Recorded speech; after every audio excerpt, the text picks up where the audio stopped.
When it was created, Administrative Tribunal Act was created, at that time appeal was directly to Supreme Court. When you say natural justice, the natural justice means you have to ensure that whatever you decision take, it is fair. We don't have to see it is legal. We have to see that it is fair. Right? Both sides should be adequately heard. You just hear both sides, and no one should be judged in his or own case. That is not applied here. The first two principles are applied here. Regular judiciary has vacancies. It does not have adequate infrastructure, the human resource, because you need support staff also.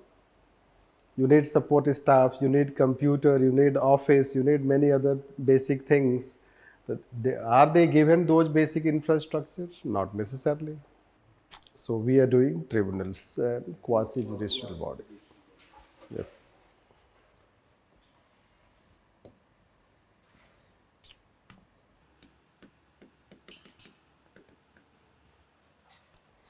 If you take quasi means mixed type.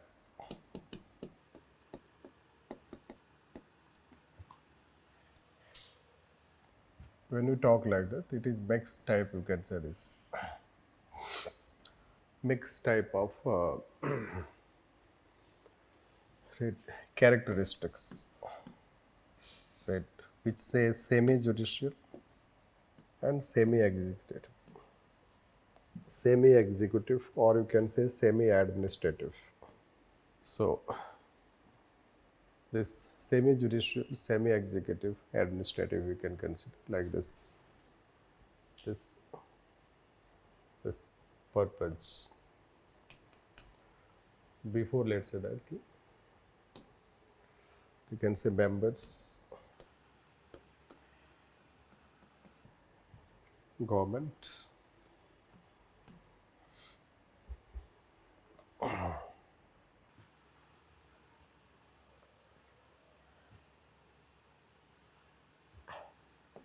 so when we say characteristics of quasi-judicial bodies, so these are the characteristics if you talk. It is semi-type, let's say, semi-judicial, semi-executive, mixed type, let's say.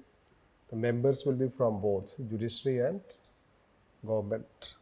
Resembles judicial style of functioning, let's say. Judicial style means कि proceedings are judicial in nature. This functions through benches, binding order, subject to appeal, power of civil court, and they can have also contempt power. So these are all judicial.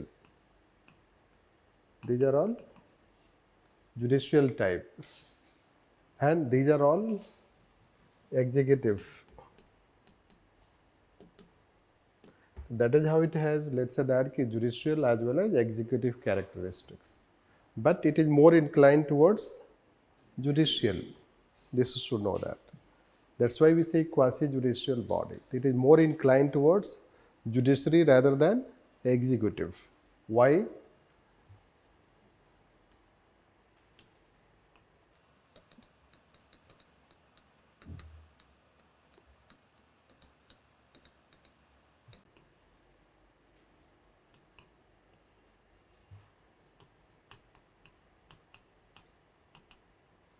Why, let's say that? So, right, judiciary perform those roles, right?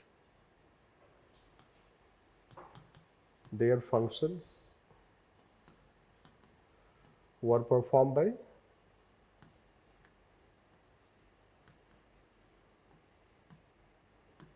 judiciary. When we create, basically what we do, we shift the powers, roles of judiciary to tribunals. In past, their role was performed by judiciary. Now that role we have shifted, right? That is what you can consider, that they are more inclined towards judicial rather than, even if mixed characteristics, but inclined towards judicial. This is how you should know. Now purpose. So purpose is speedy justice.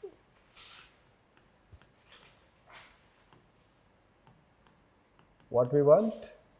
Speedy justice. What we want? Cost-effective justice. Cost-effective justice. What we want is specialized adjudication. Specialized adjudication. And then we want, let's say that, this reducing judicial burden. Reducing burden on judiciary. This. We want to reduce burden on judiciary, that you can say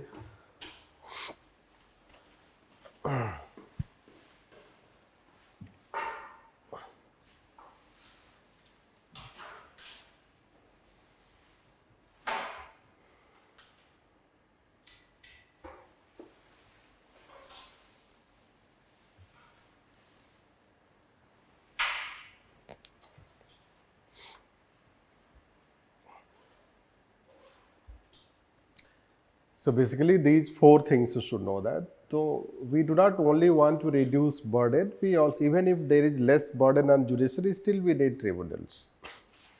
Why? So basically let's say that why we want to create tribunals. This you can say the purpose is, let me say that why we want to create tribunals. This. So you know that judiciary is overburdened.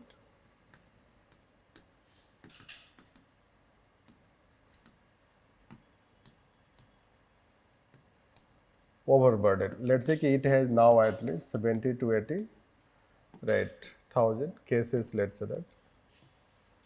Pending you can consider. This. Then judiciary is known for legality. What is it known for? Legality, right? It is more of legal adjudication. What we can say this? Legal adjudication. So it has its own process, let's say that, process. The processes are very cumbersome,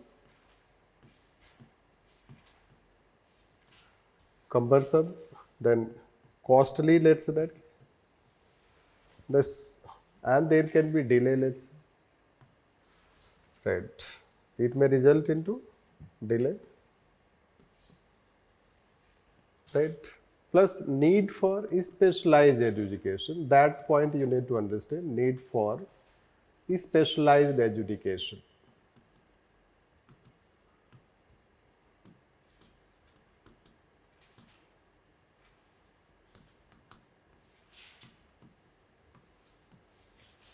Need for specialized adjudication. This. What is need for specialized adjudication? So you should know that some of the disputes do not demand legal approach. Some disputes today, they demand that we can adjudicate those disputes on the basis of hearing both parties and having some experience in that field. This experience, expertise in that field. So just by having some experience and expertise in that field and hearing both parties, we can adjudicate. We don't have to have that level of very in-depth legal, let's say, knowledge or legal and procedural adherence. This, like say that disputes related to, you can say that posting and transfer. Posting, transfer, promotion. The dispute related to posting, transfer, promotion. This. So that you can say dispute related. Let's say dispute related to taxes. Taxation you can consider. This. Dispute related to, let's say, environment related. Ecology, environment you can consider. Yes. So there can be several types of disputes which are, let's say, civil in nature. Basically what they are? Civil disputes, not criminal, let's say that. And they demand specialization. This, they demand specialized education. The specialized education, they demand speedy education and they demand cost effectiveness.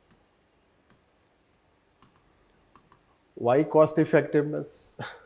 So let's say that you have bought any railway ticket and then fund is deducted, ticket is not received.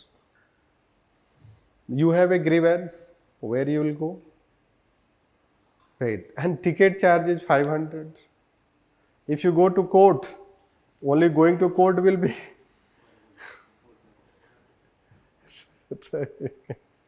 more than 500.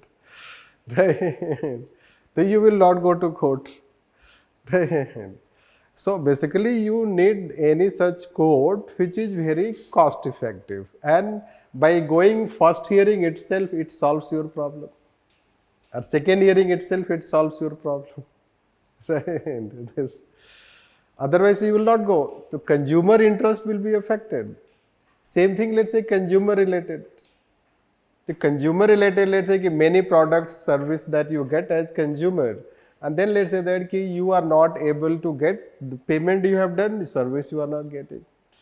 Now you as a consumer you are affected. Where you will go? You will go for consumer forum court. We have consumer forum court. Now consumer forum court should be, let's say that cost effective. And it does not demand lots of legal aspect. It demands that yes, fees paid, product is delivered, what is the product, let's say that, whether product is delivered of this understanding does not demand legal knowledge. It does not demand legal. Tax related dispute, it does not demand legal civil procedure code, criminal procedure code, other such laws, let's say that. Then sub laws, this law, this, rather it demands taxation law. The taxation law to CA also knows, accountant also knows, non-legal people also know about tax, like say Indian Revenue Service. Right. Indian Revenue Service person does not have economics background, accounts background. This, they also understand it. This we have to understand. It is not only because we want to reduce burden on judiciary. Rather, we want some disputes to be adjudicated in a specialized manner, not in a judicial manner. This, and such disputes have increased in recent times because society becomes more and more complex, more and more technical, more and more expansion of society, more and more expansion of consumer market, commercialization, more and more disputes will happen. Right. Let's say toll related.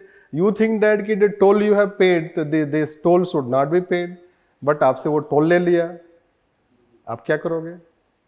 Will you go and file FIR? So, and toll activities have increased. You know that toll related activities have increased across the country. This, there can be, let's say recently, a day before yesterday, this news came somewhere toll is being illegally collected. Right. This matter has come time to time. This. So there can be several such, let's say that disputes which, let's say demand we should have specialized and if speedy adjudication. If we go through normal court procedure, so that will result into delay. Automatically it will result into delay even if judiciary does not have burden. So we have to relax those processes and procedures. Right? We have to relax those processes and procedures. That's why we are relaxing those processes and Civil Procedure Code. The Civil Procedure Code decides the civil cases process and procedures in court. It has a stamp duty, then you have to file this case, you have to bring lots of steps you have to follow. When you follow lots of steps, it is very costly, you know that. This you can say. Then court fee, advocate fee, you know that. It depends on nature of case. Advocate भी charge करता है. कैसे charge करता है? The nature of case. Their court fee is very high. तो आप जाओगे railway rates tribunal में और 500 का आपका फेयर डिडक्ट हुआ है और एडवोकेट ही ने 1000 ले लिया। इट मीन्स कि in specialized education you should be allowed to represent yourself. तो you are allowed to represent yourself. The aggrieved parties can represent themselves in tribunals. That or the court fee will be very nominal. This and court is generally asked to adjudicate in a time bound manner. Take 6 months first, then another 6 months. That is how maximum 1 year time is generally given. Standard time. So these are the things which resulted into tribunals becoming more and more popular. This and that is how we have created tribunals, right? Then we have to see what are those tribunals that we have created and their features as per law, powers, features. Although we have written these are general characteristics, so we have to see what are other such power features, let's say. And then we have to see whether they have exactly worked, right? Are they ensuring this? Isn't it? Speedy, cost-effective, and specialized education, or they are not able to achieve that. So, what are their problems? How to improve their problems? Then there are some legality of those tribunals, disputes, etc., case lodge, and then finally, way forward, what we can do this. So it is not a very dynamic topic and a very small topic, means if you see length of the topic, but questions they have asked 2 to 3 times, right? Central Administrative Tribunal they have asked, National Green Tribunal they have asked, and once they ask a very simple question, what do you understand by quasi-judicial body? This कई बार mains examination they ask prelims question. And I will tell you that over 60 to 70% students writing mains examination, they will not properly define what is quasi-judicial body. Even if they define what is quasi-judicial body, they will end up giving wrong examples, right? Which we know because of our experience, right? That is how. Because students, if they do not have proper understanding, they think that any institution is a quasi-judicial body which has power of civil court. But only power of civil court is not a mandatory criteria to make it quasi-judicial body. What we have written? Proceedings should be judicial in nature. Function should through benches, right? And order is binding. This. So we will also tell you that there are some institutions, they have civil court power, but they are not in pure sense quasi-judicial body, like Election Commission of India, NHRC, Information Commissions. But you know what students wrote? Their example start with Election Commission of India, Information Commission, this and that. That's why I told that most of the students gave wrong example even if they may define right. This. That is what, although I will talk at later stage to distinguish, or after finishing that I will tell you distinction, why there is distinction between institutions having power of civil court and quasi-judicial bodies, right? That is what we can say. So let's try this word. Right. Quasi-judicial bodies. Quasi-judicial bodies are right. Bodies having mixed type of characteristics. Mixed type of characteristics of judiciary and executive. Judiciary and executive having an inclination towards having an inclination towards judiciary,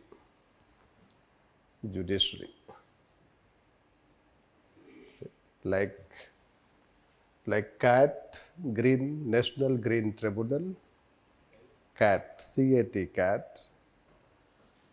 CAT, capital CAT,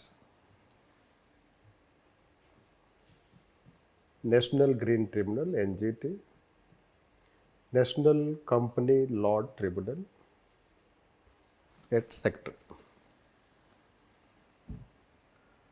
etc. Right. They have become popular type of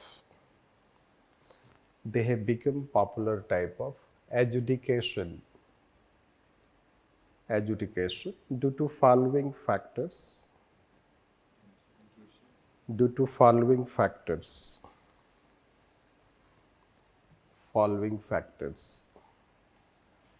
This right. So first, right, there is increase in number of disputes.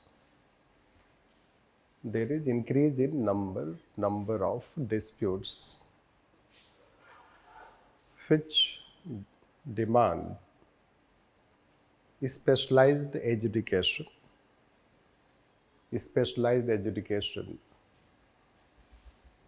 and not necessarily legal education.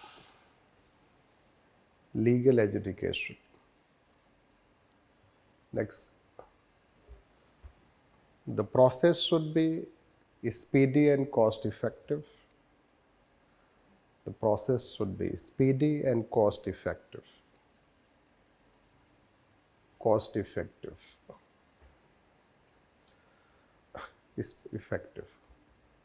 Next, the aggrieved parties can also represent themselves.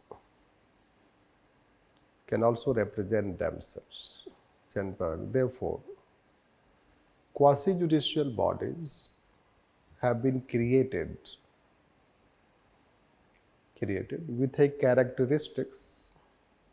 with above mentioned characteristics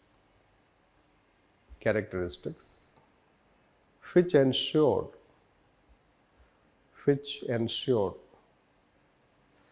it is specialized, speedy, and cost-effective justice.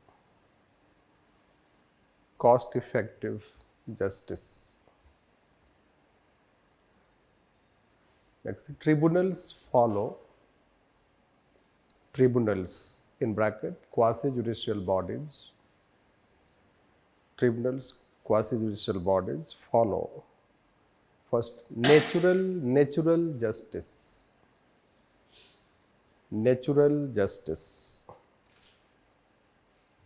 Next, nominal court fee. Next, time-bound adjudication.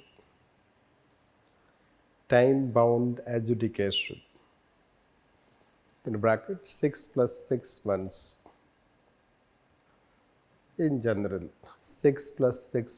in general. Next, aggrieved parties may represent themselves.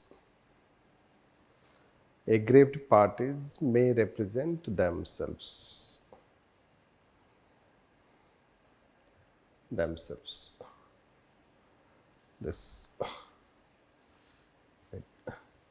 Let's NOT note. Natural justice has three principles. Natural justice has three principles.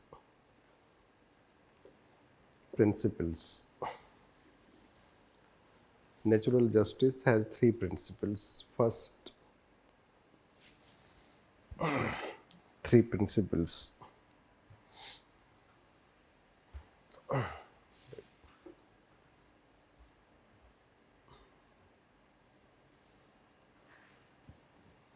Right.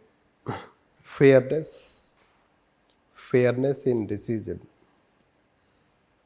fairness in decision. Next, both parties should be adequately heard. Both parties should be adequately heard. इसको 18 कर दीजिए ताकि cool हो जाए फिर.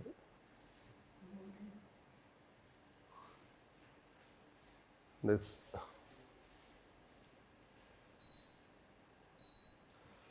should be adequately heard. Next, no one should be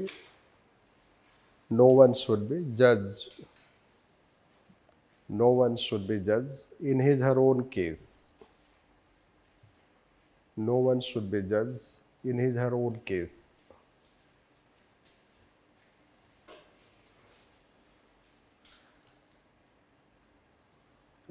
This. So basically, let's say that no one should be judged in his or her own case. So what do you feel when you say natural justice? The natural justice means you have to ensure that whatever you decision take, it is fair. We don't have to see it is legal. We have to see that it is fair, right? The both sides should be adequately heard. So you just hear both sides, and no one should be judged in his or her own case. That is not applied here. The first two principles are applied here. This, so you have to be fair, you have to ensure that both sides are heard, and then you can pass judgment, right? This, so they follow natural justice. Court fee is nominal, this you can say, and then let's say that you or me, let's say if we are aggrieved parties, we can represent ourselves. That facility may also be available. It is not for every such tribunal, but this facility will also be available, right? So that is how we can say about tribunals, right? Let's write now. Next we'll talk is developments related to tribunals. Developments related to tribunals. Okay. The features are clear. Are you able to understand the features we are talking, right? Let's write 42nd Amendment Act. 42nd Amendment Act introduce Article 323 A and B. 323 A and B.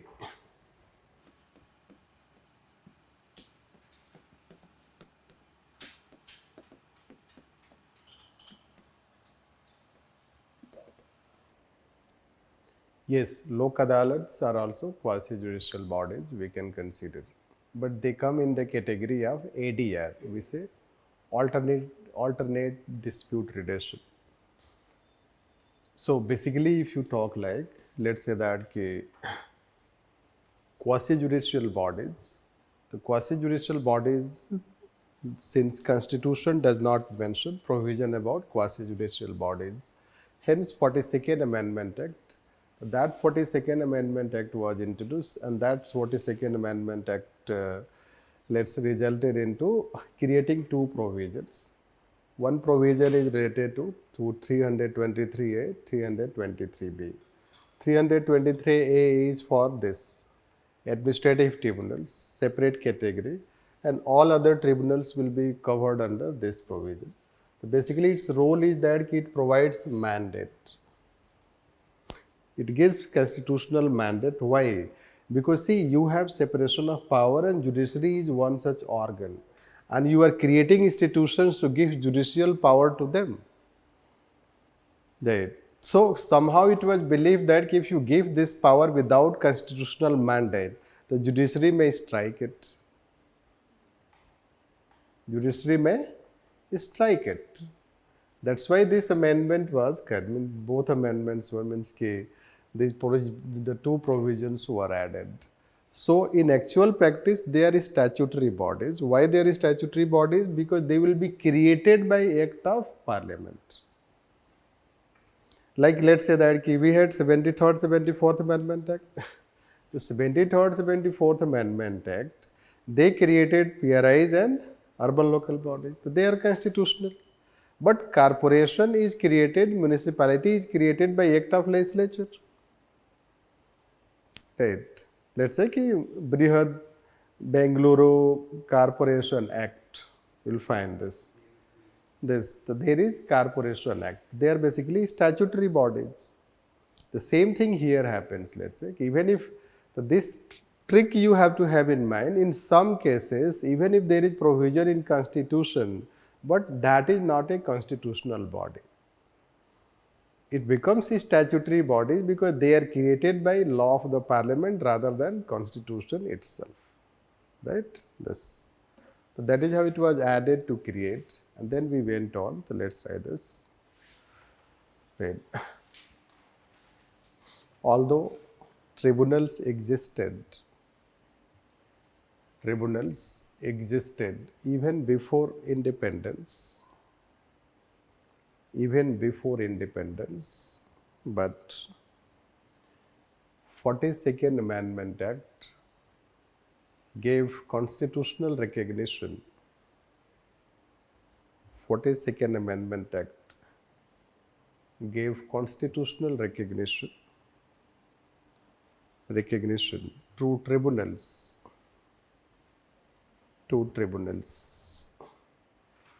and also provided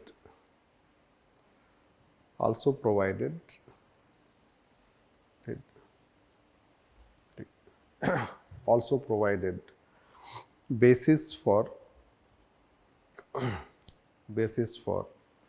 their legality and constitutional validity.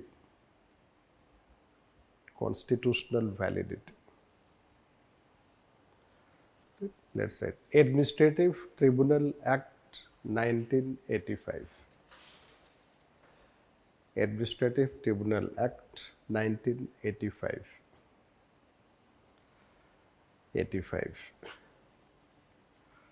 This Administrative Tribunal Act 1985. Right. So what happened that 42nd Amendment Act was introduced, that became basis for creation of National Administrative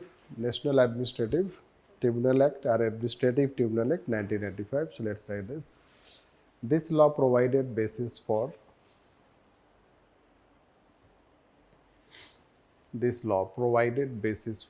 creation of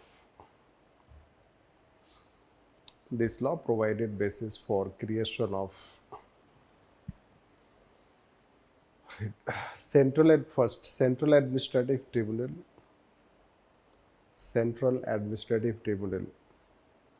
second State Administrative Tribunal,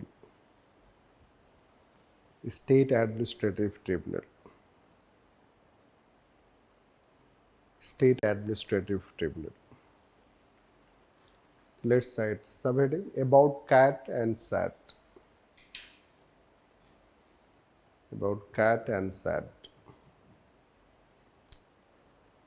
Both are statutory bodies.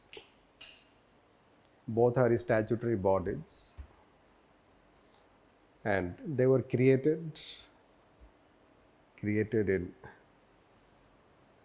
1985. Next, first composition.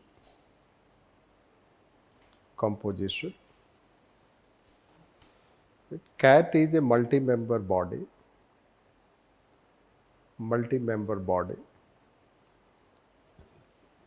As of now, it has chairman and chairperson and members.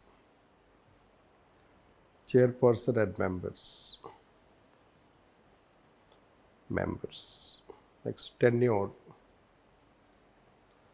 5 years. For chairperson, 68 years of age. For members, 65 years.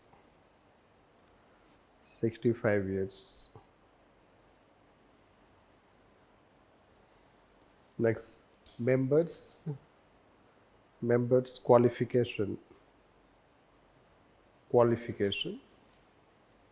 they are derived from both judicial and non-judicial sides. They are derived from both judicial and non-judicial sides. Right. Judicial members are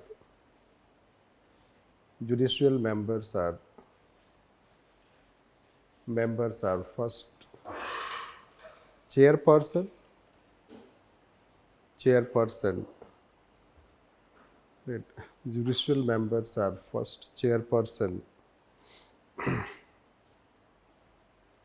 Is chairperson, sitting or retired judge of Supreme Court. Chairperson, sitting or retired judge of Supreme Court. Or Chief Justice of High Court.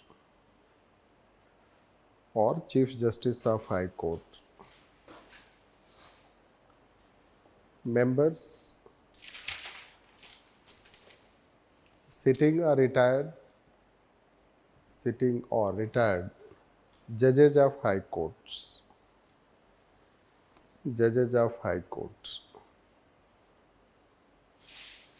Next, removal.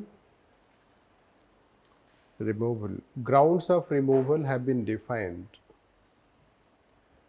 Grounds of removal have been defined.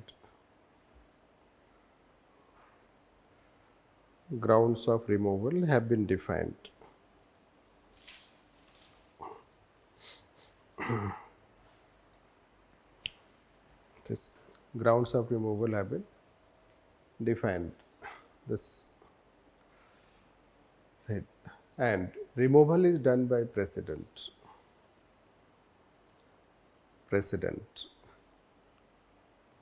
Next, independence.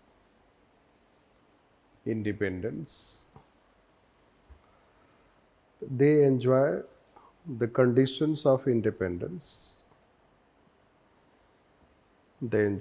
Conditions of independence, including security of tenure,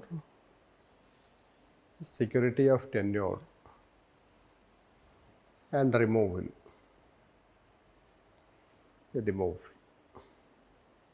Next, jurisdiction.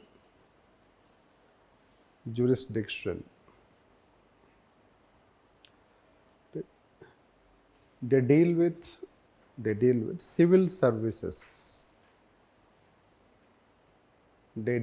civil services. Right. All India services, central services, and other equivalent services.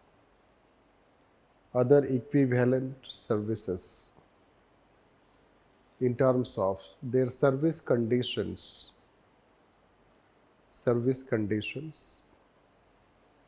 from recruitment to posting, transfer, promotion,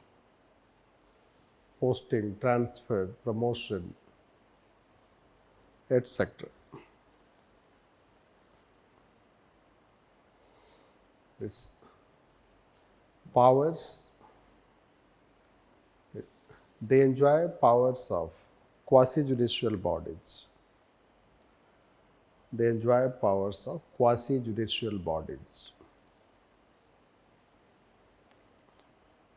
As mentioned above. In bracket, characteristics of quasi-judicial bodies.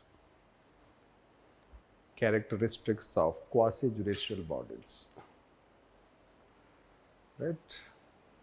It is in bracket we have to write. Already we have mentioned this.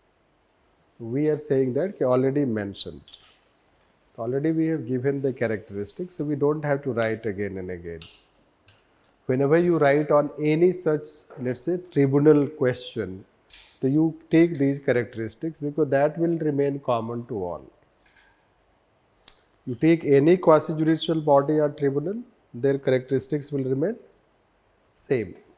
Like their function will be judicial, they will function through benches, binding, civil court, contempt power, right?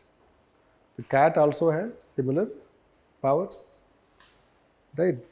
It's like this.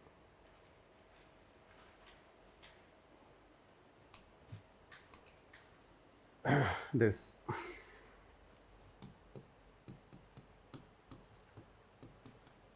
You should know that they deal with civil services, right? You may have heard time to time.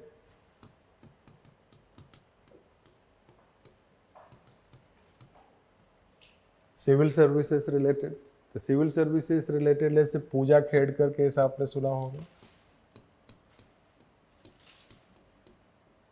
The she may have moved to cat, right? Because her service has been terminated. She will not directly go to court, right? She will not directly go to court. What we do is that first we have to go to tribunals, right? Wherever we have tribunals, the first we have to go to tribunals. Let's say the structure of tribunals will be like this. So let's say that we have Supreme Court, then we have High Court, then we have tribunals, then we have subordinate courts,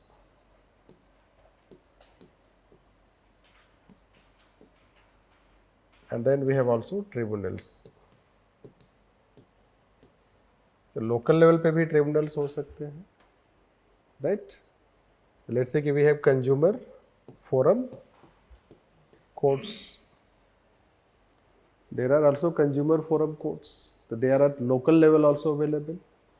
Let's say tribunals. The cat, we have cat and this cat and sad tribunals. So what you are getting, basically their power we have shifted to tribunals. In past, they used to adjudicate. When tribunals are created, so what we have done, their power we have shifted. Their power have shifted. So they will work. Their benches will be in high court benches, where high courts are located. Their benches will be where subordinate courts are located, right? So you should know that cat and sat. So cat and sat has their bench, its benches.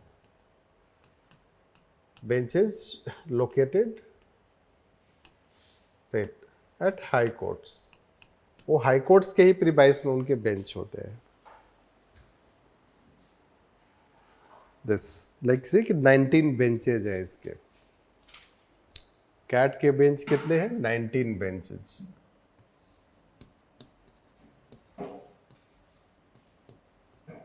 It has 19 benches. Right? So जो I was saying that, this is how I will say this. A trainee IAS officer, Pooja Khedkar, moved to the Central Administrative Tribunal seeking direction to Union Ministry, among others, to make provision of this and that. Right? Getting? So, she will not directly go to High Courts and Supreme Court. Right? She will first go to tribunal. Right? Why she will go to tribunal? Because we have created tribunals for those areas or disputes, let's say that there are certain disputes which are to be addressed by tribunals first. We don't have tribunals in all areas, but we have tribunals created for many other areas. So whenever dispute arises at first place, so you have to go to that tribunal first, then you have to go to High Court through appeal system. Before 85, we did not have tribunals. Before 85, we did not have cat and sat. When we did not have them, before 85, let's say aggrieved parties, they would directly go to High Court, then Supreme Court. Right. जैसे अभी मान लो कि central board of film certification, central board of film certification, appellate tribunal इसका abolish कर दिया गया. Now any challenge you will go to high court, respective area high court. As of now, it used to have a tribunal, but that tribunal present government has abolished. If suppose any filmmaker is not satisfied with Central Board of Film Certification, so then that person will go directly to High Court. Right. But suppose you create a tribunal, then the person who is not satisfied with the decision will first go to tribunal. Getting this? So it has been done so that there is, as already we have told why we are creating tribunals. Tribunals we are creating for speedy adjudication, cost effectiveness, blah blah things. Why? So let's say that suppose you are transferred, your promotion is denied. Suppose someone is supposed to be appointed as DGP and 1 year service is left and he is not appointed as DGP. Someone else is appointed as DGP, but he also deserves, he has all the merits to be appointed as DGP. Now, if he goes to court, the judgment will come after 1 year, by the time he is retired. Even if court rules in his favor, right, what is the benefit of that judgment? Because he is retired. Right. So you want a court system where he goes and within a month decision is taken. Isn't it? Within a month decision is taken. So that can be done by CAT. The CAT can ensure speedy adjudication. That is how it is. So there are certain subjects which demand speedy adjudication. That is how we have created it. Is it clear? This. So now we are dealing in that CAT and SAT. So CAT and SAT, they have jurisdiction over civil services. Right. Civil services include all India services, central services, and government can bring any other equivalent services, their recruitment, promotion, posting, grievance, etc. And they have benches. They have 19 benches located at different high courts. The region is divided and you can file your case in that region. Let's say Mumbai region, Chennai region, let's say that, you can file your case. And after judgment of this, let's say CAT, this decision can be challenged in the High Court, then it can go to the Supreme Court. Is it clear? This. So that is how, let's say, their composition you have, their tenure you have, their appointment you have, service conditions you have, because they should have independence of executive. Tribunals are performing judicial function. Judiciary is independent, separation of power. The tribunal should also be independent. Isn't it?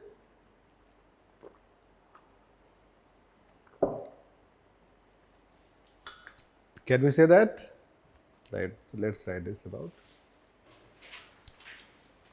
Right. Working experience of CAT and SAT.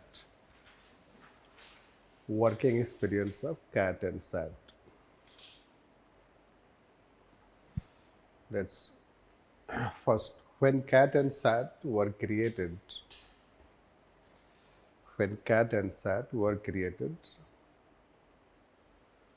cases related to civil services, were transferred from high courts and subordinate courts to tribunals.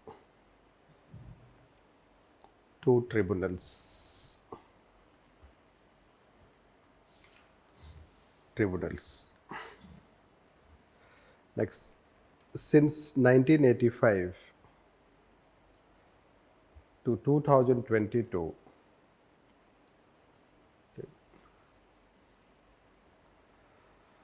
total 8 lakh, total 8,82,000, total 8,82,000 cases were transferred to CAT, transferred to CAT, of which right, over 8 lakh cases were disposed.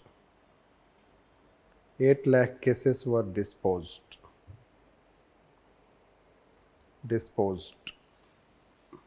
In bracket, 91% disposal rate. 91% disposal rate.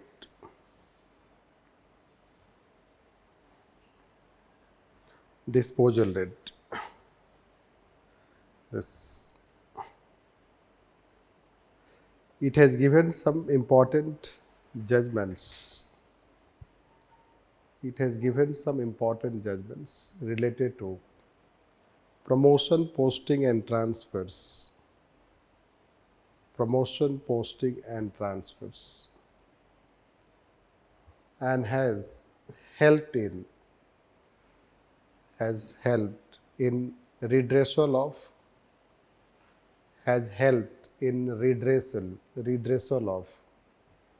grievances of civil servants.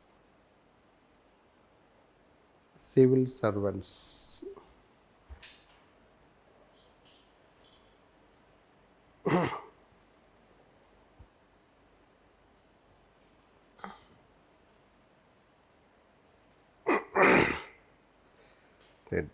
Next, according to Ministry of Personnel report,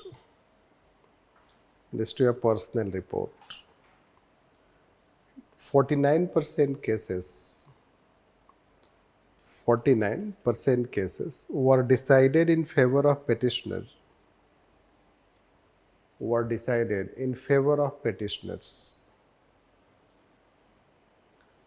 And 49% cases were decided in favor of respondents.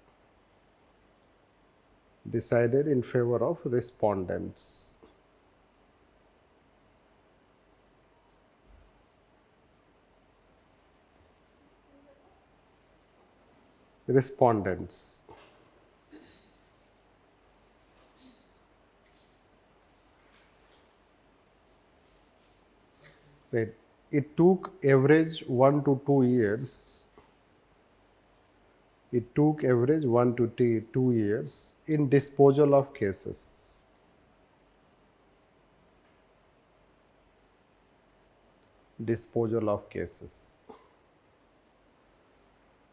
Right? So these are some facts related to 49% almost, so 50-50 you can consider. 50% cases go in favor of petitioner. Respondents will be nothing but government. So 50% cases have gone in favor of government, 50% cases have gone in favor of petitioners, means civil servants. This is to know that. Plus, let's say that we have told the last one is, yes, it has taken 1 to 2 years average, which can be positive as well as negative. No, positive as well as negative also we can consider. These are some elusive facts to talk about performance. Let's say problems and weaknesses.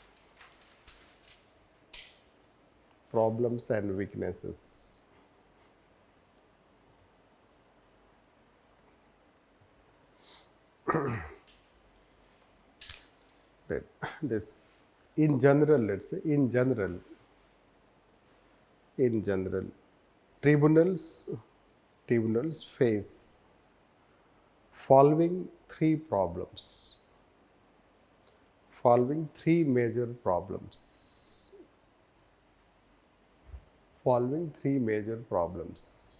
First, lack of independence.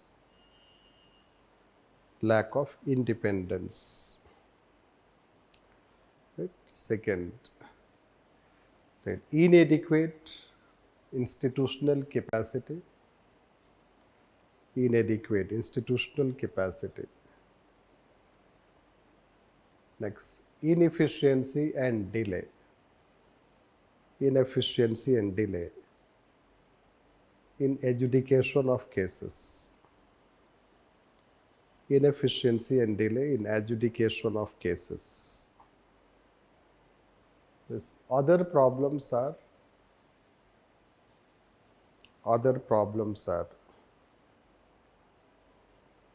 first, breach of separation of powers. Breach of separation of powers. In bracket you can write, as per Article 50, there should be separation of powers. There should be separation of powers. But tribunals breach separation of powers as first government is the appointing authority. Second, government is the respondent body. Government is the respondent body. Hence, it also affects natural justice. It also affects natural justice.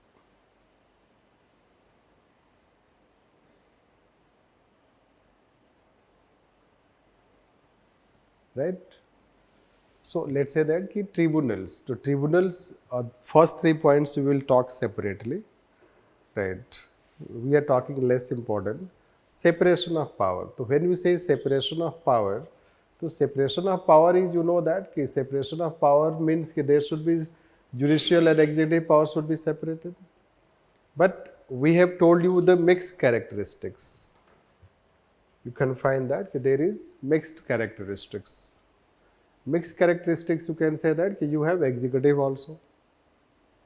Executive is the appointing authority. It has also some executive members, non-judicial members. The non-judicial members come from the executive side. So, the executive is appointing authority.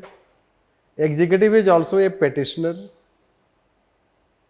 Because executive basically cases will be against, let's say tax related dispute will happen. One party is government. Railway freight related, the one party is government. This. So, largely let's say that in tribunals one party will be government and government is the appointing authority. It is considered separation of power, breach of separation of power. This is how it is. So, it is one such criticism. Another criticism you can write, tribunalization of justice. Tribunalization of justice. Tribunalization of justice. That is creation of more and more number of tribunals. Creation of more and more number of tribunals. More and more number of tribunals. This, right, which is also a sort of executive encroachment on judicial powers.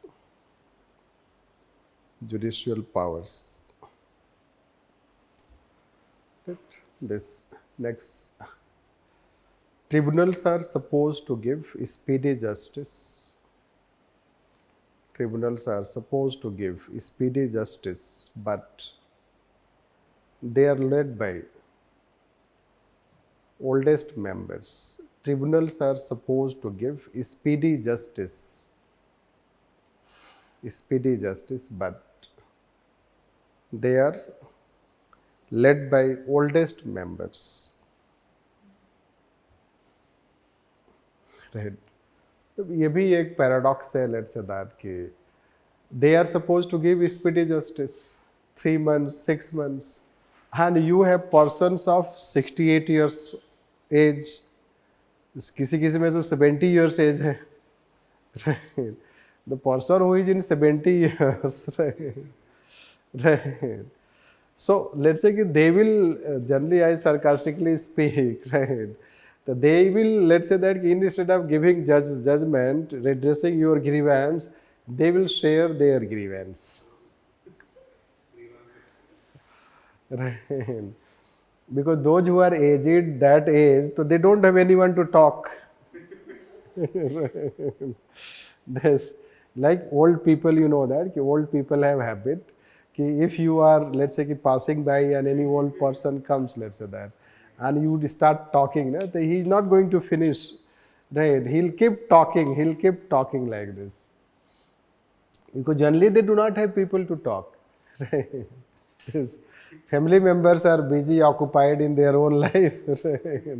This, they don't have people to talk. So this is how I say that when you are retired person, 65 years, 70 years, 80, 70 years of age, 68 years of age, so how we are going to have a speedy adjudication? Yes. So that has been one such, let's say that challenge, right, in our country basically. So many a time it is considered that these are all post-retirement posts created by judiciary or created for judiciary. Right. These are some criticisms, right? Right. Last one more point. Lack of uniformity, you can say, lack of uniformity across tribunals. Lack of uniformity across tribunals in terms of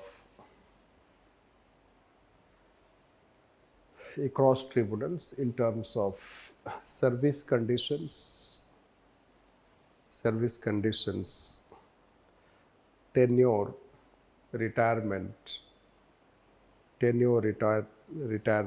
and appeal system. So basically they lack uniformity. You should know that. They lack uniformity. किसी का 65 years age, किसी का 67 years age, किसी का 68 years age. This will find that. Then largely their appeal go to High Court, but some cases appeal goes to Supreme Court directly. So we have lack of uniformity across tribunals, let's say. Each tribunal you have to understand separately. That challenge. So these are some general criticisms. Let's take that, the three important problems. So first we'll deal the last two problems. Right, let's say the institutional capacity.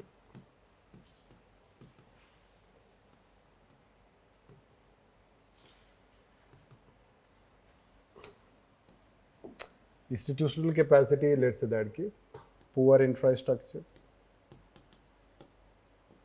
Poor infra, you can say that inadequate, right? This resource support.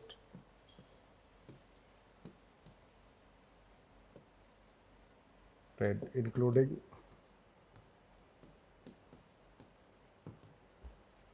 this human resource.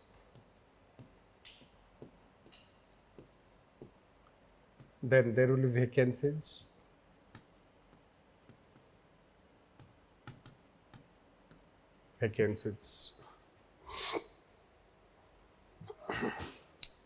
So that will result into inefficiency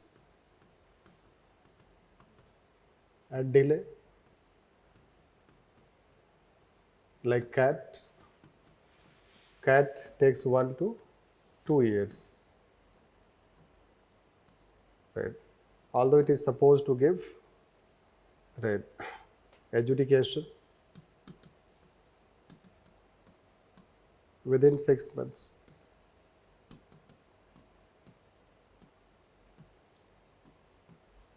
So you can see that 1 to 2 years.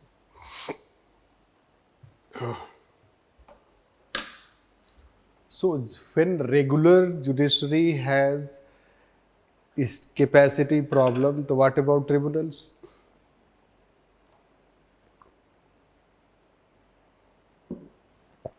No. When regular judiciary has vacancies, it does not have adequate infrastructure, the human resource, because you need support staff also.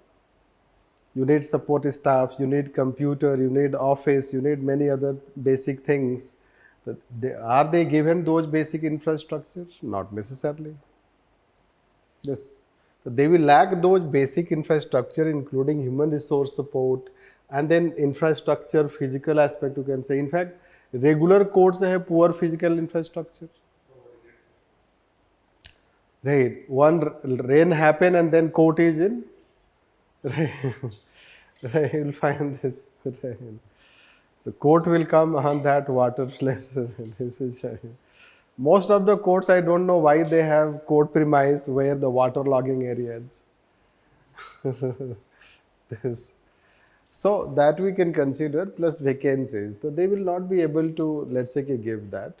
We generally say consumer forum courts. So I generally sarcastically speak consumer forum courts. So they are so poor that they consume consumers.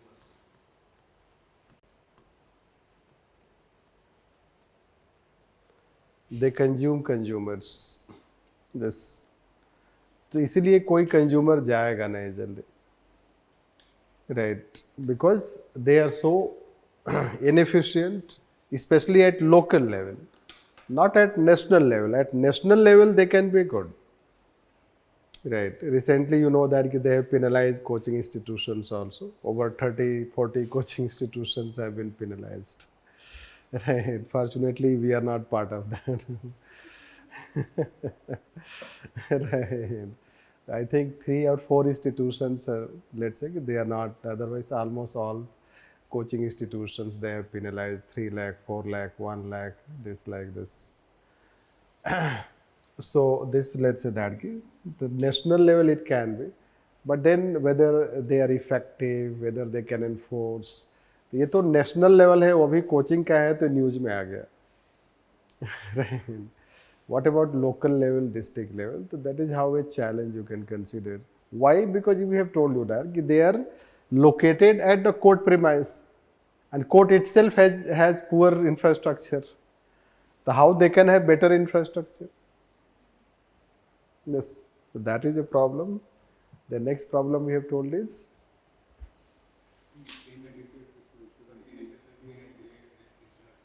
yes, yes. Inefficiency and delay in adjudication of cases. Right. Let's say delay. Let's say.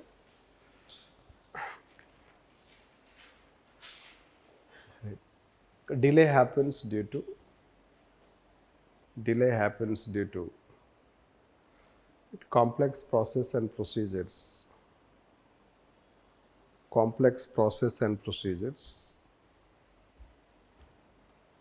that it was expected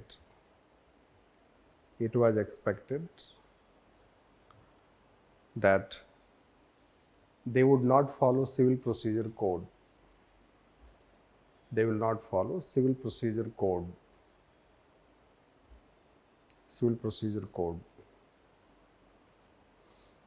But it is found that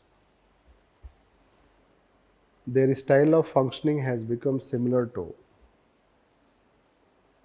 It is found that their style of functioning has become similar to regular courts.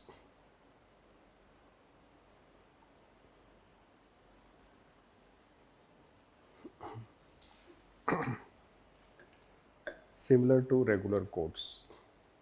Yes. So that is what, let's say that it is like similar to regular courts. Now we'll talk problem of independence.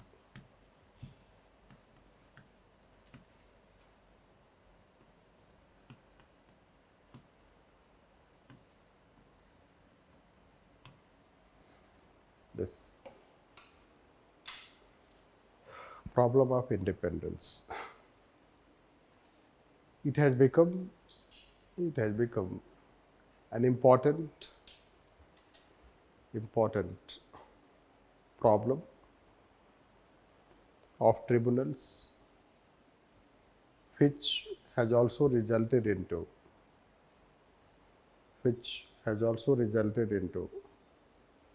friction between executive and judiciary.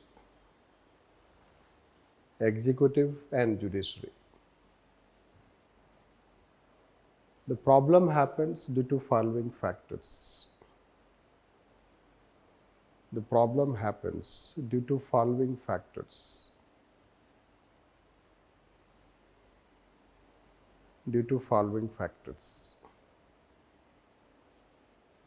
First, tribunals perform judicial function. Tribunals perform judicial functions, but they have not been given independence like judiciary.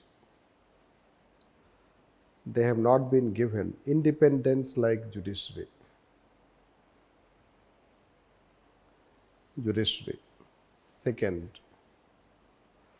there is lack of adherence to Supreme Court guidelines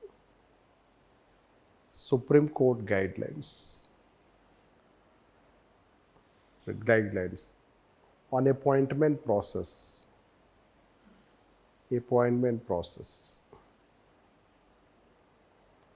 Next, members are frequently transferred.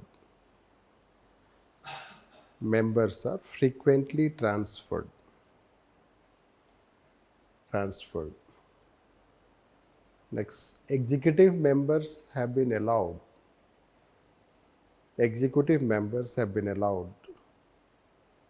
to play the role of judicial members.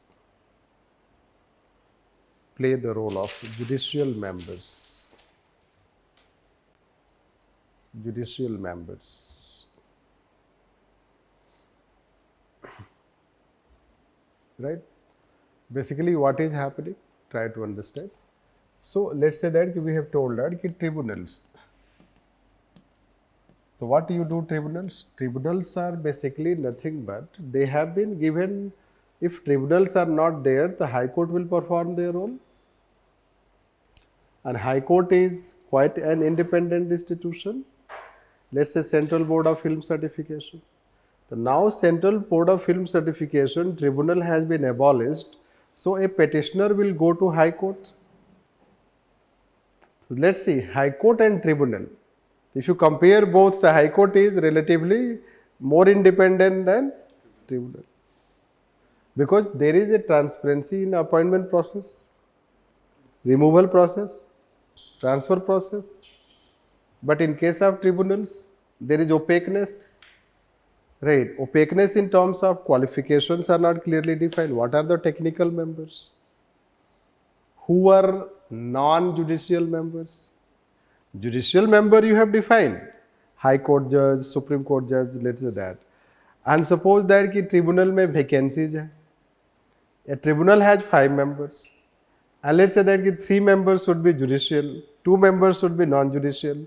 And pata chala ki all the 3 members are right, judicial members are not present.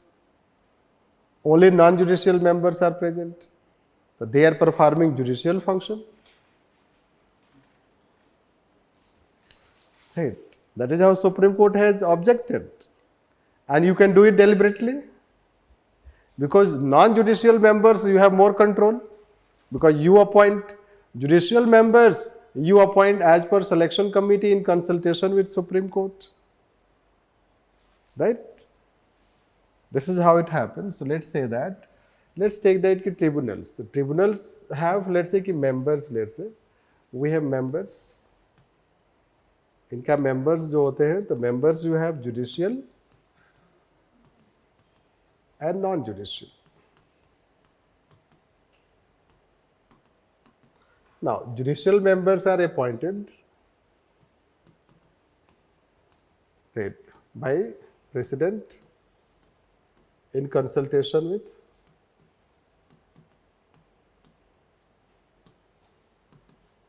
CJI or selection committee.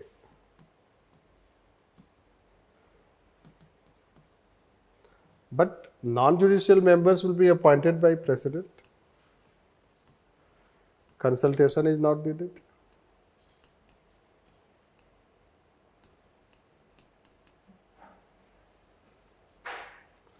Consultation not needed. This.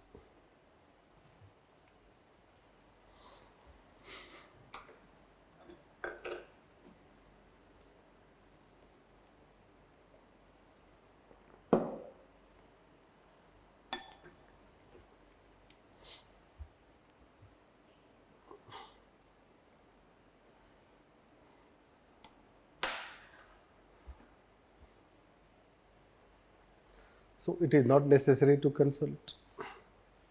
Yes. Now, आप क्या करोगे? As I told that, कि suppose a tribunal has 5 members, right? 5 members, the 3 judiciary and 2 non-judicial. So they are vacant. Basically, a bench should consist of at least 1 judicial member, 1 non-judicial member. Yes, because they have to work through benches. So you should have 1 judicial member, 1 non-judicial member. But if this post is vacant, so you can have non-judicial member playing judicial role. This. So tribunals have been created to play the role of judiciary, reduce its burden, and through tribunals, see, judicial overreach is, judiciary is encroaching on the spheres of executive and legislature, and tribunals are the area where executive is encroaching on their areas. Because if you do not create tribunals, those roles will be played by judiciary. Yes, that way. Does it mean that government by deliberately creating more and more tribunals, it is trying to reduce the scope of judiciary? That is how judiciary feels. Right, this is called tribunalization of justice. This. Anyhow, people will also be affected because at first place we are supposed to be adjudicated by judiciary our cases, not by tribunals. This so this independence related matter has resulted into friction between both this government and executive recent times. That has given rise to Roger Matthew case. It has given rise to Madras Bar Association case. This. And matter is still not decided. This. So let's write on this. Right. The issue of independence. The issue of independence has generated friction between executive and judiciary in recent 2 cases.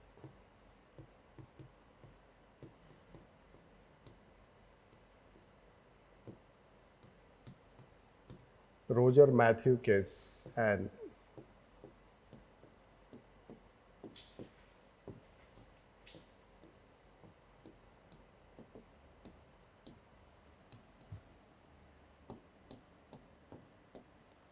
this Madras Bar Association case.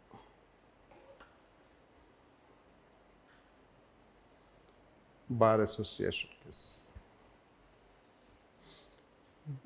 Therefore, following steps should be taken. Following steps should be taken to make tribunals independent and efficient.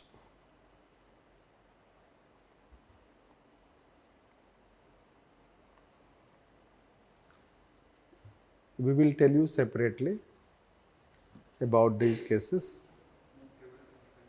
Independent and efficient. Efficient, let's say, way forward.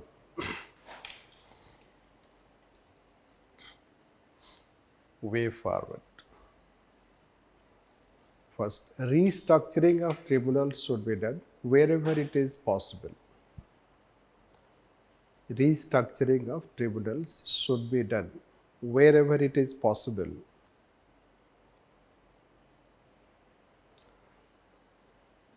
To minimize their numbers,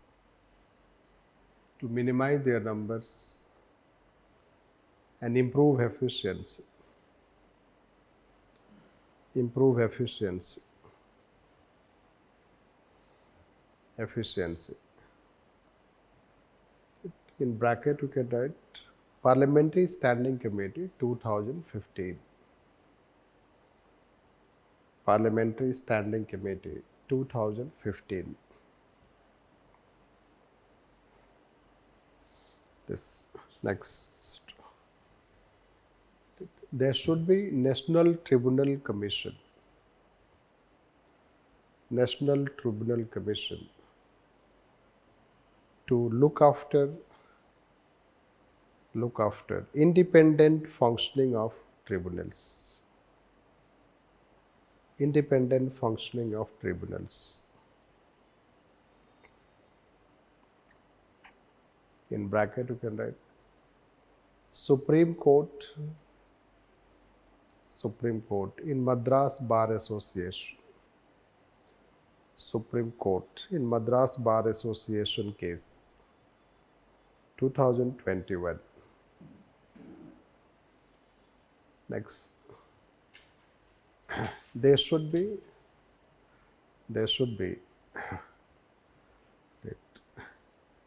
selection committee as per Supreme Court guidelines. Supreme Court guidelines. Right. Guidelines. Next, there should be provided adequate infrastructure. There should be provided adequate infrastructure, including human resource.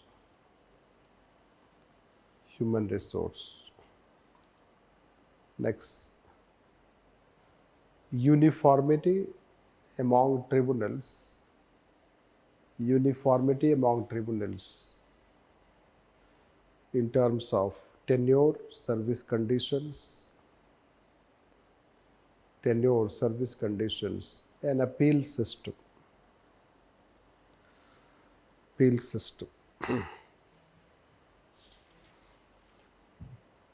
Right. Change paragraph. Tribunals were created for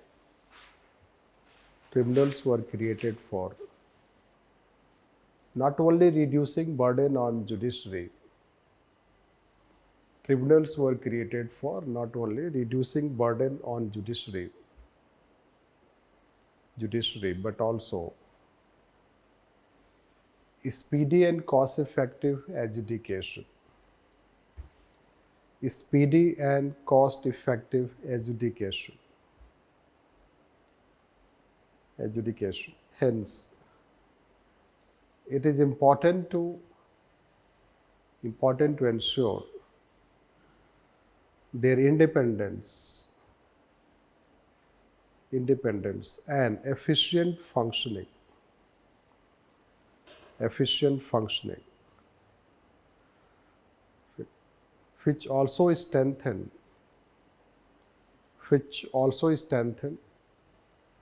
the scheme of separation of powers.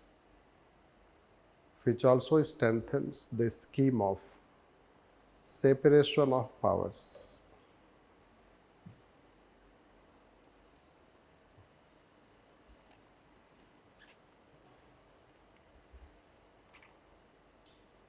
Right?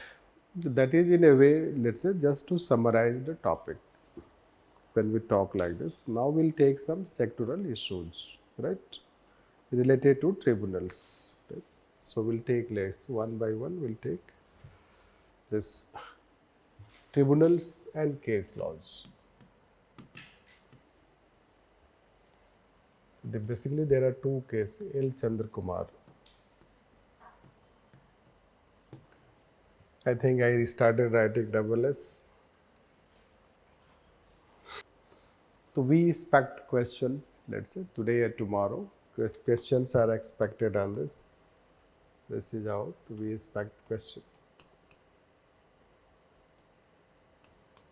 Or you should know that it is the way DC Vadhava case for ordinance, L. Chandra Kumar case for tribunals. Right? These are the recent cases, recent ongoing issue that we have. This.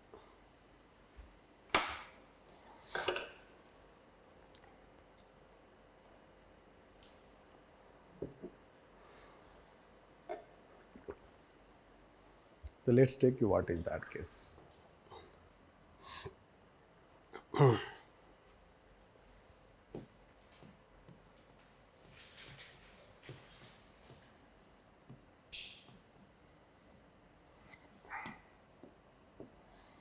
L. Chandra Kumar case. So basically, let's say that when tribunals created this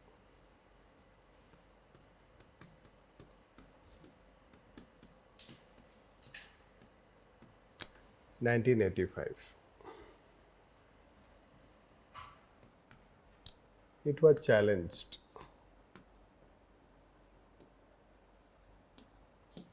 in court. This. So that challenge we say as Sampath case. We say it is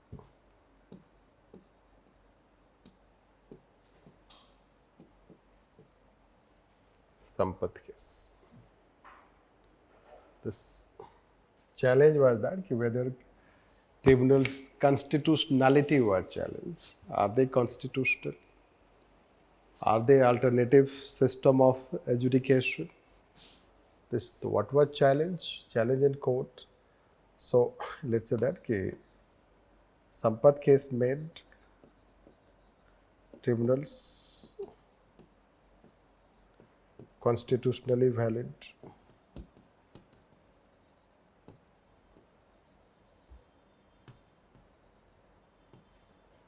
So it was made constitutionally valid. Second,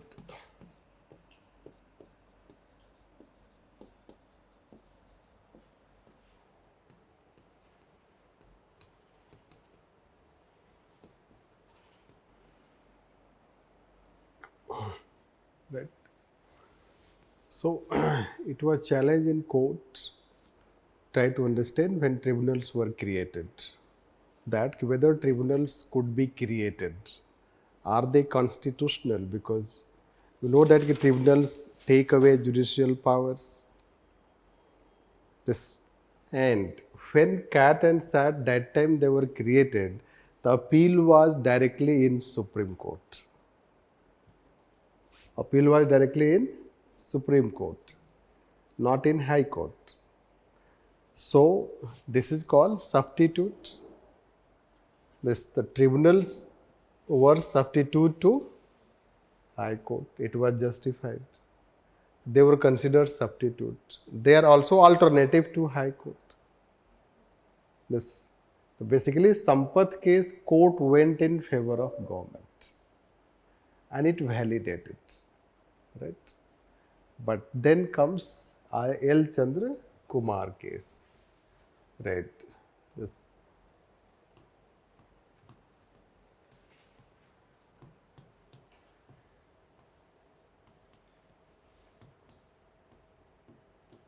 (1997). So let's Supreme Court first struck. It is struck Sampath judgment.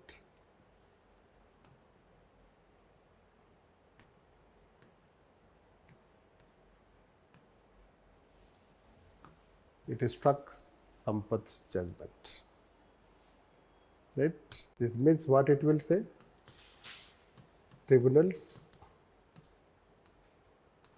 were not substitute to high courts, rather supplement.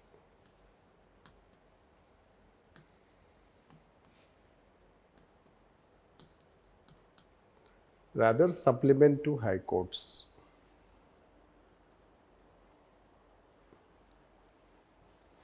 So they were supplement to high courts, that we say. This, and let's say that tribunals cannot bypass high court power of judicial review,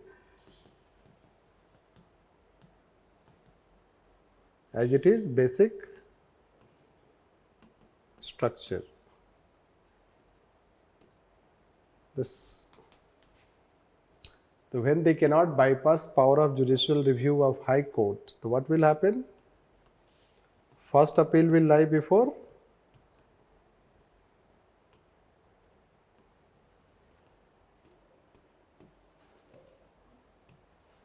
High Court and then Supreme Court.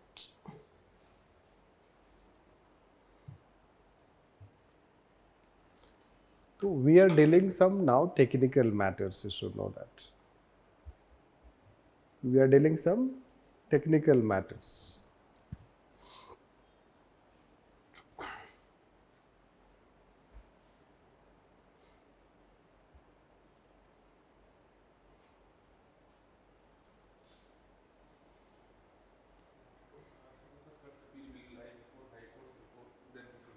Yes. नहीं, जब when it was created, Administrative Tribunal Act was created, at that time appeal was directly to Supreme Court. Why it was done? For speedy adjudication. Objective is speedy adjudication. So Administrative Tribunal Act had a provision that the appeal would directly go to Supreme Court, high courts will be bypassed. Right? So Sampath case justified that, yes, not a problem because tribunals are substitute to high courts. But in L. Chandrakumar case, it is a 7-judge bench judgment, higher judge bench judgment. Supreme Court, let's say, struck Sampath judgment and it gave a clear view about tribunals, which is so far we have Chandrakumar view. So what is that? They are not substitute to high courts. How they can be substitute to high court? If you want to make them substitute to high court, the Supreme Court says that then you make them as independent as high courts. Right? If you want to make tribunals substitute to high courts, it is not saying you do not make it, but then make them as independent as high courts. And high courts have power of judicial review, substantial question of law. They issue writs, Article 226. If you are substituting high court, are you giving tribunals those powers? Not necessarily. Tribunals do not have power of issuing writs. You know that only Supreme Court and high courts are empowered to issue writs. So that is how, let's say that it means if you are bypassing high court, you are undermining power of judicial review. This, which is basic structure which will undermine independence of judiciary.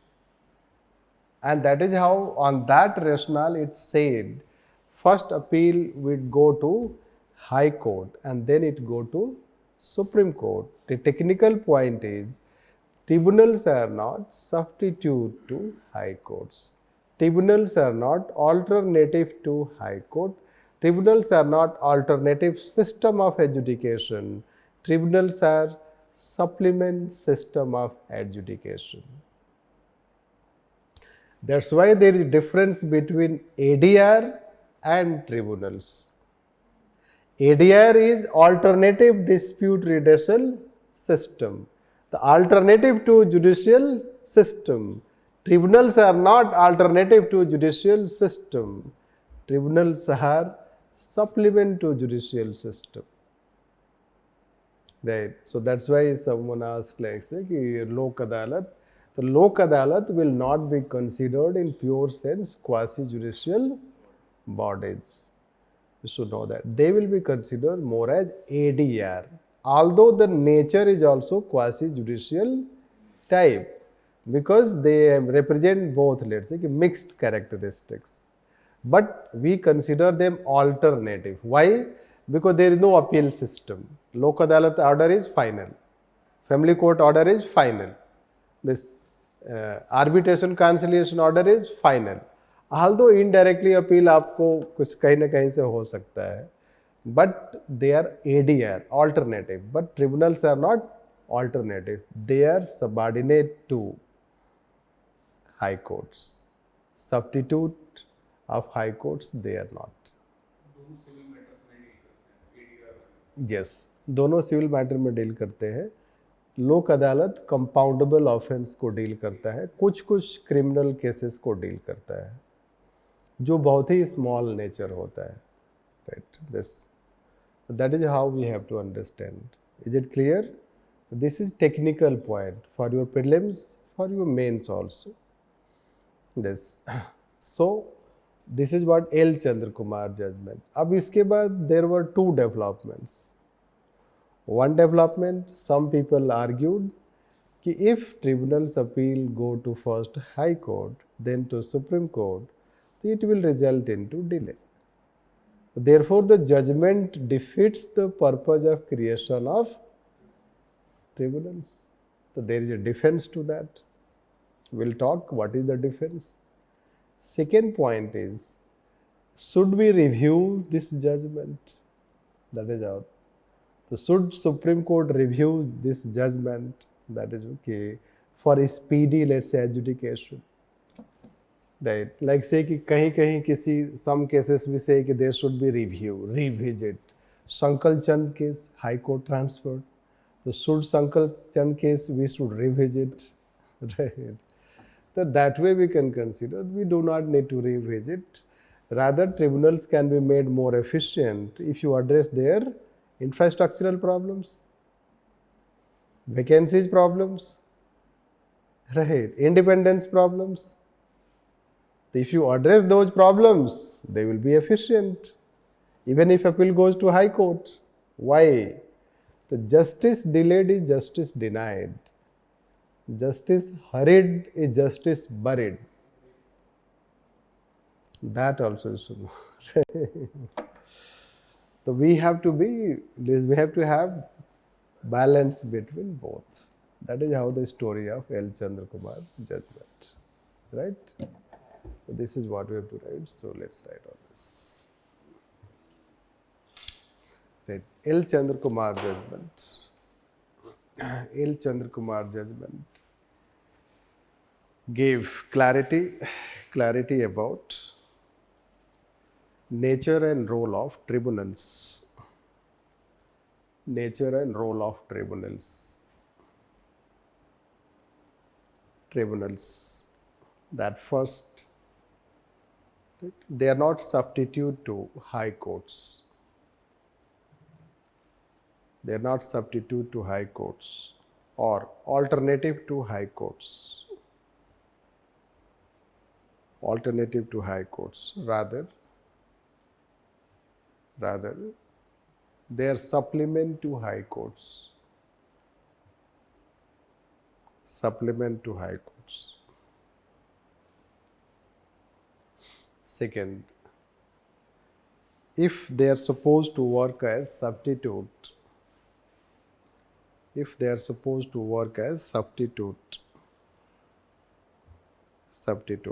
then They should enjoy independence similar to high courts. They should enjoy independence similar to high courts.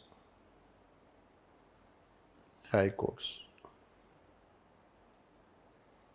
This change paragraph. The judgment resulted into debate.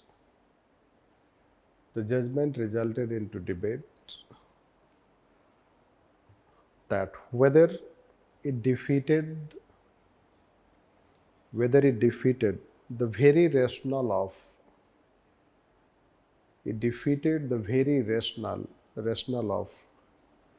creation of tribunals.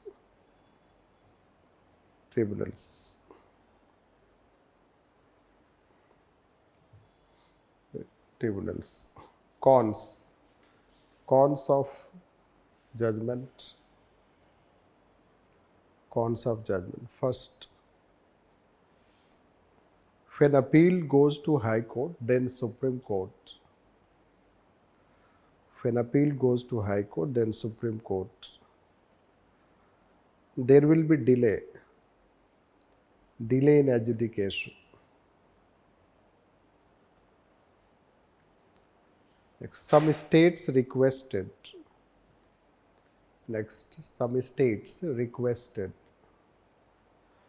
central government to abolish their tribunals like Madhya Pradesh and Andhra Pradesh. Yes, Madhya Pradesh and Andhra Pradesh.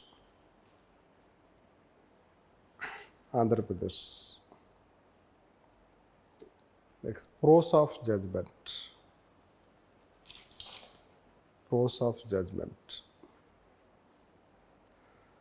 The judgment can be justified on following grounds.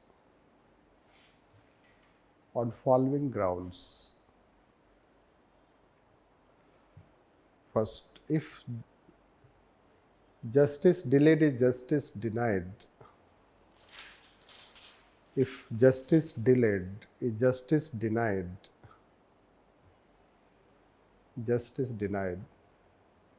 If justice delayed is justice denied, then justice hurried is justice buried. If justice delayed is justice denied.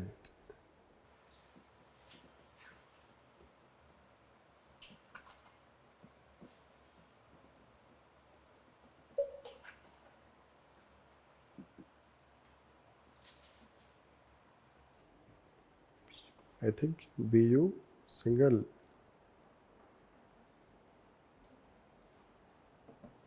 This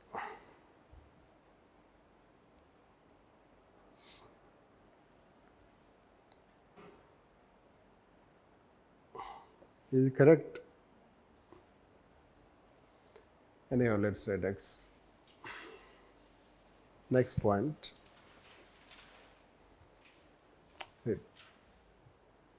The High Court jurisdiction of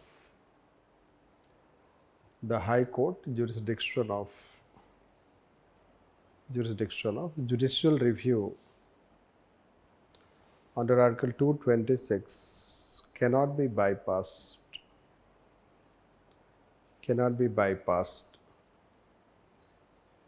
Next, if appeal goes to High Court first,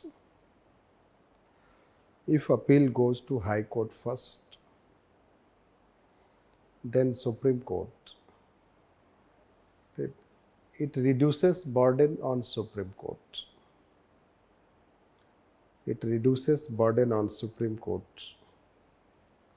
And also discourages appeal to Supreme Court.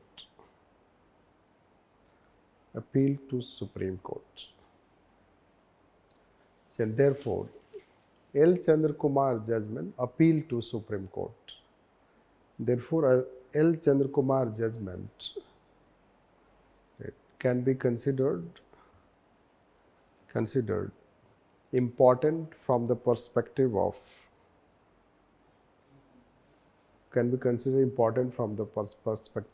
delivery of justice delivery of justice with rule of law. Delivery of justice with rule of law. Right? So this is L. Chandra Kumar case. Right? Then we'll take next Roger Matthew case and Madras Bar Association.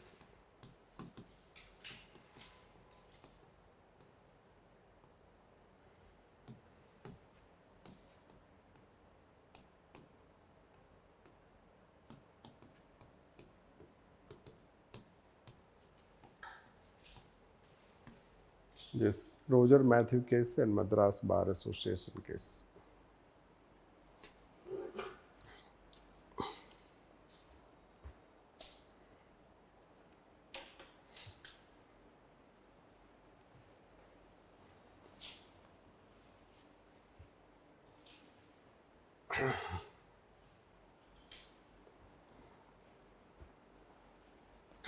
Right.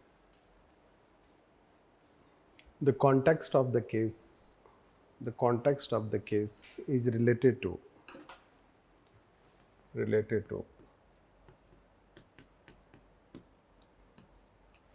Finance Act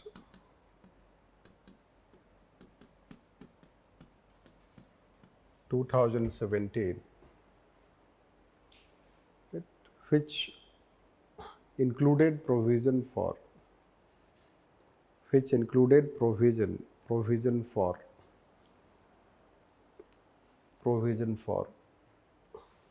Finance Act 2017, which included provision for, right, merger of 9 tribunals. Merger of 9 tribunals. This.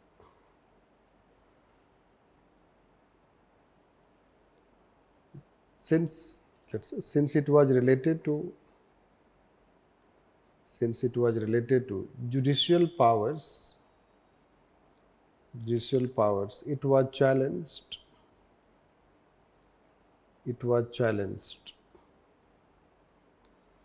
in the court known as Roger Matthew case.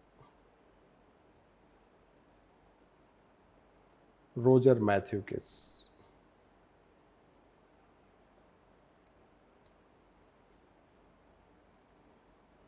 Roger Matthew case, in which Supreme Court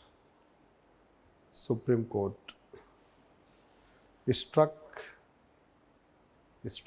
tribunals restructuring rules.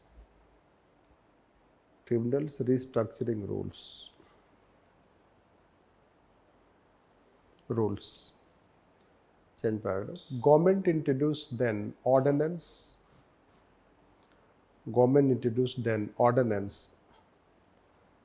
and then tribunal restructuring bills 2021.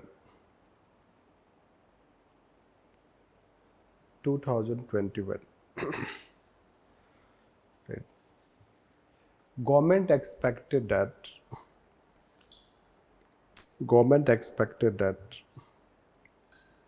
restructuring of tribunals through bills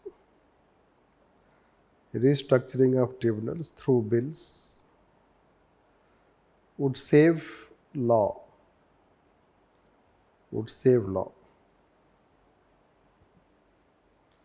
However, in Madras Bar Association case,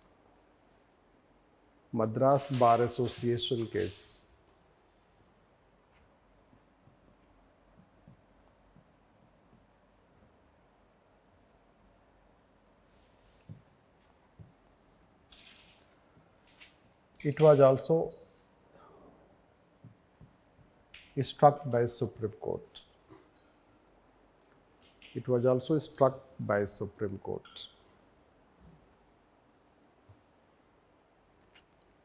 The disagreement between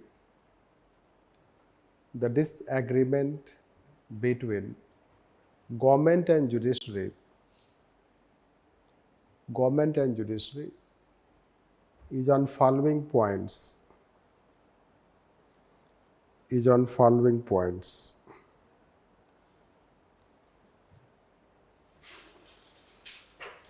That's following points. Right. Basically, try to understand that the government tries to restructure tribunals. Already, Parliamentary Standing Committee recommended for restructuring of tribunals in 2015. It was in this context that the government wanted to restructure them. So, what government adopted route is called Finance Act, which was passed as Money Bill. No, Money Bill, you know that. The Money Bill, it was passed, so Rajya Sabha was bypassed, right? But tribunals are related to judicial powers. How can you pass Money Bill? Through Money Bill, you can pass this restructuring. It is arbitrary. It is already again under judicial review. So it was challenge known as Roger-Matthew case. So what government did is that in the context of Finance Act, it introduced tribunals restructuring rules, not law, restructuring rules. And 9 tribunals were merged or abolished. Right. That was challenge, तो Supreme Court ने strike कर दिया उसको. Right. Now, you know that it was in Roger-Matthew case also, you should know. Money Bill issue, if you remember, we told. Then Supreme Court came to know that it was done by Money Bill. Then can it be done by Money Bill? They have referred it to the larger bench. The Money Bill matter is referred to larger bill. And in Aadhaar case, they justified the Aadhaar as Money Bill. But in Roger-Matthew case, while hearing this merger, they also came to know that they have done through Money Bill. It seems to be arbitrary. Then Supreme Court came to view that can judiciary review Money Bill also of his speaker power? Already ki ho to ho lohen, it has told that ki his speaker judicial review. Now Money Bill is also, can it be reviewed? It is pending to the higher bench. Yes. Now government thought that they introduced by rule, so it is struck. Let's introduce by law. So first they introduce an ordinance, then they introduce a bill, right? Then on there is disagreement. There is disagreement. Why? Because in Roger-Matthew case, Supreme Court told that you bring this. These are the provisions, which when they introduce ordinance, when they introduce bill, they have not incorporated. Right? So you will laugh at कि क्या challenge है दोनों का, what disagreement. If you take Supreme Court, if you take bill, and let's say term, the Supreme Court says that कि 5 years होना चाहिए, right? Government say कि 4 years होना चाहिए, right? Government is saying 4 years, court is saying 5 years, right? तो government को accept कर लेना चाहिए. Government is also adamant this because court says that किसी short tenure will affect independence. उनका जजमेंट है, short tenure will affect independence. It will also not bring expertise and let's say that needed is specialization. But long tenure brings specialization. This the term, let's say minimum age.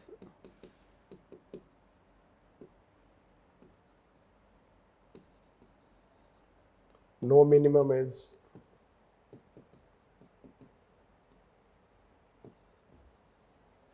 Government bill says 50 years as minimum age.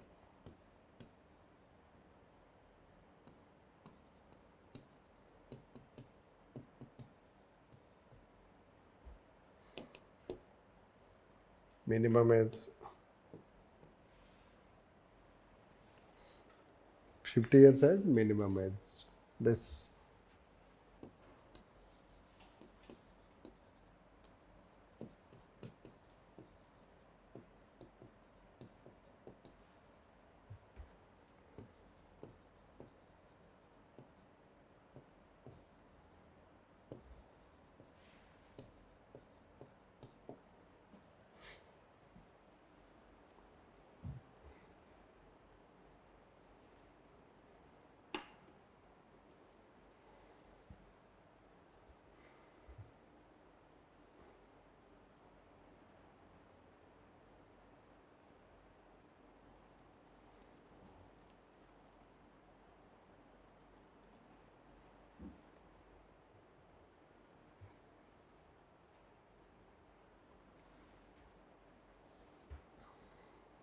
right?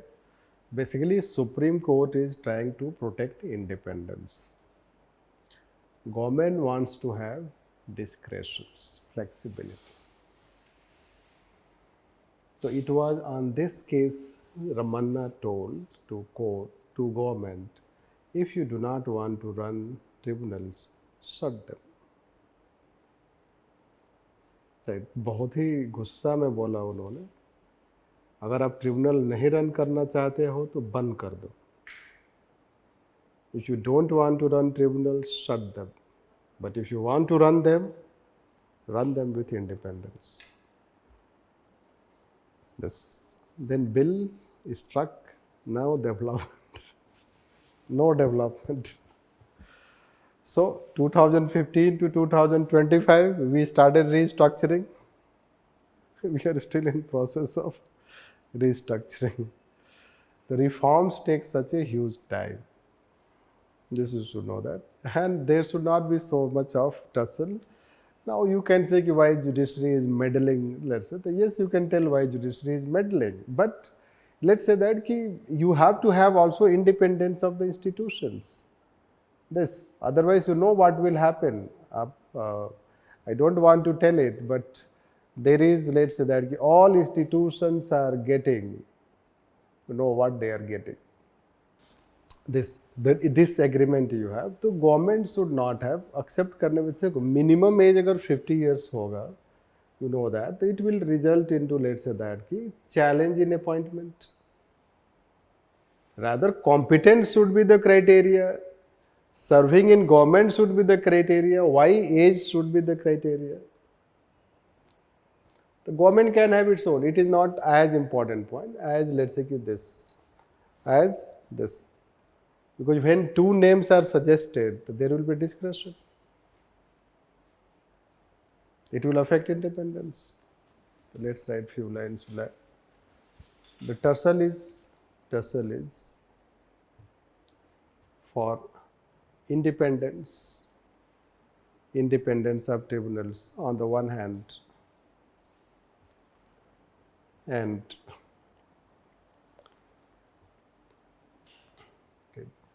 which organ should have more say?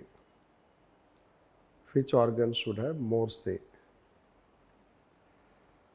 More say in running of tribunals.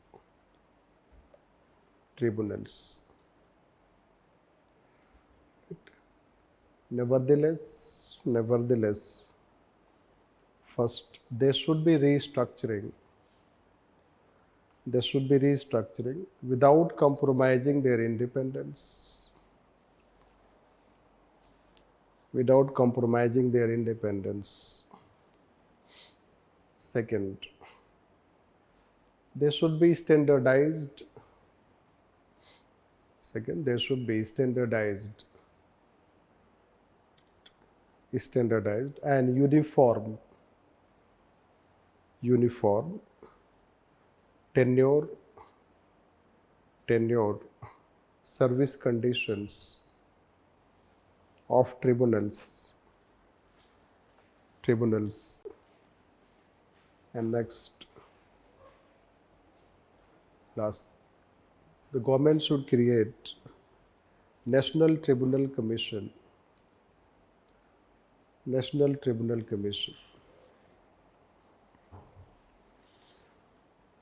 For protection of independence of tribunals.